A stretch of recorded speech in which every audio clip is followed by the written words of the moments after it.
Pineal gland, ये भी endocrine gland है और ये भी डक्टलेस ग्लैंड है। तो पहला स्टार हर ग्लैंड की हमें लोकेशन पता होना चाहिए और लोकेशन के लिए हमें हमारे पास पीनियल ग्लैंड की लोकेशन जो है बेटा वो तब आप समझेंगे, ऐसे समझिए जैसे हमारा जो ब्रेन है वो 3 हिस्सों में बटा है। पहला अगला पार्ट मतलब फोर ब्रेन, बीच का पार्ट मिड ब्रेन और पीछे का पार्ट हाइंड ब्रेन। तो 3 पार्ट हो गए, फोर ब्रेन, मिड ब्रेन और हाइंड ब्रेन। तो फोर ब्रेन के डॉर्सल साइड पे, फोर ब्रेन के डॉर्सल साइड पर पीनियल ग्लैंड प्रेजेंट होती है। तो on dorsal side of fore brain, on dorsal side of fore brain, ये तो हो गई इसकी लोकेशन। नेक्स्ट आइए, अगला आता है इसका हार्मोन, हमेशा की तरह इसके हार्मोन पर आइए। हार्मोन जो है बच्चों उसका नाम है मेलेटोनिन। पेप्टाइड हार्मोन अब की बार ये नहीं है, अब की बार ये है एमिनो एसिड डेरिवेटिव। याद रखिएगा ये सीबीएसई ने पूछा हुआ है, तो एमिनो एसिड डेरिवेटिव। अच्छा, एमिनो एसिड बहुत सारे हैं, तो कौन सा एमिनो एसिड, ये भी सवाल आया हुआ है। आंसर होगा बेटा ट्रिप्टोफैन एमिनो एसिड डेरिवेटिव होता है। जबकि आपने थाइमोसिन पढ़ा, वो पेप्टाइड हार्मोन था, प्रोटीन हार्मोन था। नेक्स्ट बात आइए, मेलेटोनिन की अगर बात करें बच्चों तो ये स्किन को फेयर करता है। इसका एक नाम समझ लीजिए कि fair the skin, fair the skin. और हिंदी में समझिए कि ये गोरा, ये पिगमेंट जो है यहां पर, ये जो हार्मोन है ये बनाता है गोरा। ह्यूमन के अंदर स्किन को लाइट करता है, फेयर करता है, गोरा बनाता है।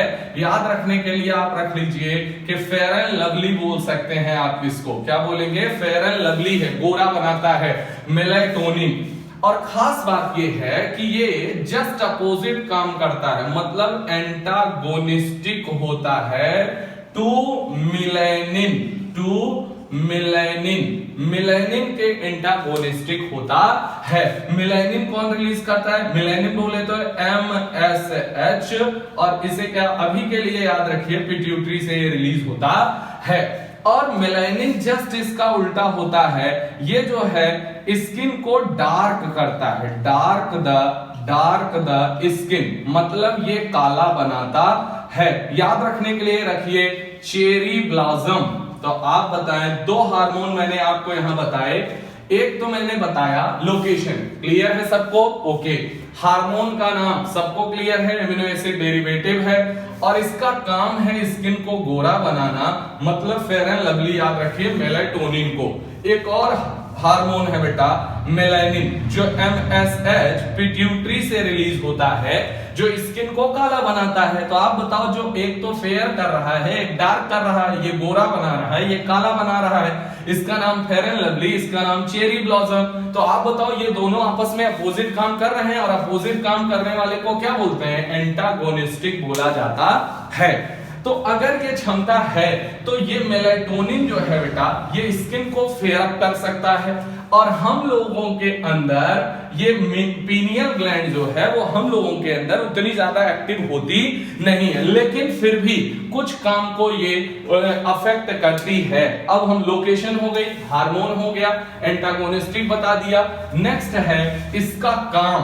तो काम याद रखिएगा, सबसे पहले ये अफेक्ट करता है जो मेलेटोनिन है, मेलेटोनिन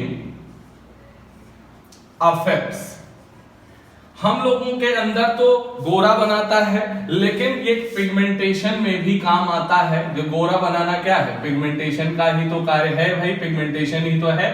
तो यहां पर स्किन कलर पे ये काम करता है, मतलब पिगमेंटेशन करता है। लेकिन अदर ऑर्गेनिजम्स के अंदर पिगमेंटेशन की मदद से ये क्रिप्टिकली कलर्ड या स्किन के कलर को सराउंडिंग से रिजेंबल करा देता है, जिस प्रॉपर्टी को मेटाक्रोसिस कहते हैं। लेकिन यह प्रॉपर्टी हम लोगों में नहीं पाई जाती है। आप जानते होंगे कि जो प्रे है वो अपने प्रेडेटर से बचने के लिए अपने स्किन कलर को मेटाक्रोसिस फिनोमेना के दौरान ये काम कर ले, मेटाक्रोसिस से ये कम कर लेता है और उससे वो बच जाता है। और दिस प्रोसेस इज कॉल्ड कैमूफ्लेज। तो पिगमेंटेशन में, लेकिन ये ह्यूमन में नहीं होगा कैमूफ्लेज। यहां पर पिगमेंटेशन में स्किन को क्या बनाएगा? गोरा बनाएगा। और अगर ऐसा है तो कुछ ऑर्गेनिज्म के अंदर ये डिफेंस सुरक्षा का भी तरीका होता है, मतलब डिफेंस कैपेबिलिटी में भी काम आता है। कैसे काम आएगा बताओ? जैसे अगर हम लोगों को छोड़ के बाकी कुछ इंसेक्ट और फ्रॉग हैं जो क्रिप्टिकली कलर्ड स्किन रख के कैमोफ्लेज शो करते हैं, अपनी स्किन को सराउंडिंग से रिजेंबल कर लेते हैं, जैसे घास में है तो हरे कलर की स्किन कर लिए, तो प्रीडेटर उनका शिकारी जो है वो शिकार को अच्छे से देख नहीं पाएगा तो उससे वो बच जाएंगे। तो डिफेंस करने में भी ये मदद करते हैं, लेकिन ह्यूमन में नहीं। पिगमेंटेशन में मदद करते हैं, ह्यूमन में तो है ही गोरा बनाते हैं, लेकिन उससे कोई डिफेंस नहीं होता है। बाकी में कलर चेंज करने की प्रॉपर्टी होती है मेटाक्रोसिस। लेकिन तीसरे नंबर पे आता है फीमेल के अंदर, यहां पर जो फीमेल है, ह्यूमन फीमेल है, उसके अंदर ये मेंस्ट्रुअल साइकिल को अफेक्ट करते हैं। और इसके अलावा next pigmentation, defence capability, menstrual cycle और मेटाबॉलिज्म पर इनका प्रभाव होता है। तो 1 2 3 4 चारों आपको ध्यान रखने हैं।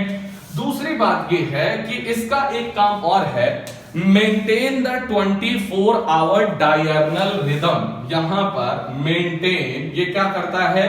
Maintain 24 hour diurnal. डायर्नल का मतलब क्या होता है? दैनिक दिनचर्या।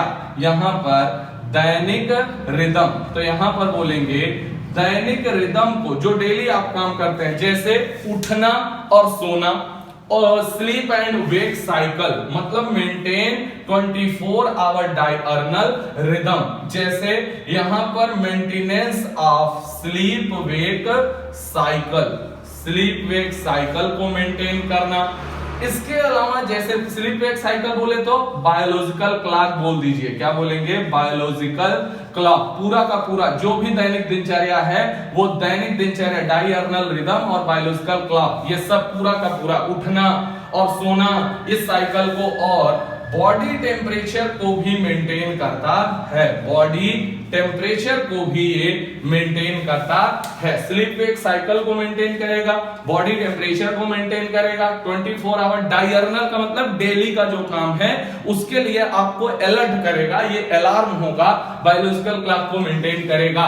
यहां क्या काम करेगा? डिफेंस कैपेबिलिटी हम लोगों में इसकी वजह से नहीं आती। बाकी ऑर्गेनिजम्स के अंदर जो जैसे सम इंसेक्ट्स और फ्रॉग, इकोलॉजी के अंदर हम लोगों ने प्रेडेशन में ये बात पढ़ी है, कैमोफ्लेज के थ्रू वो लोग अपना बचाव करते हैं। किससे? शिकारी से, मतलब कोई प्रेडेटर है तो उससे बच सकते हैं। समझ में आई बात? तो ये रही बेटा पीनियल ग्लैंड के बारे में जानकारी।